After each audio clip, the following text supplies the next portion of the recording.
some category. In this instance, he came up with something that reduces, well, let me put it this way, it's for two of the world's most important health issues. That is weight management and digestive issues, a wide range of digestive issues, costing the healthcare system tens of millions of dollars, lost productivity and so on, but an awful lot of discomfort for an awful lot of people as well.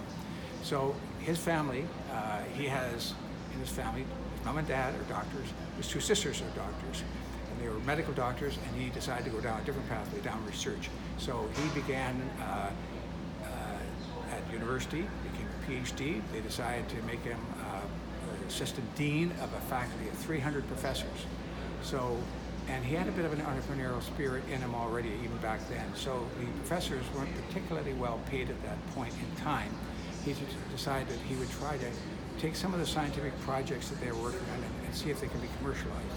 And many of them were. And as a result, the income that came from that was given to those guys in particular, but also spread around to all the faculty.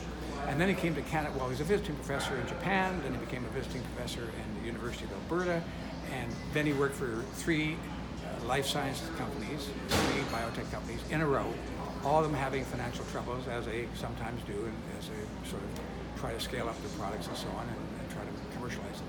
And he decided at one point, well, I think I can do it myself. I'm going to try it myself. So in 2003, he launched his own company, and that company is Biomutual, the one based in Edmonton.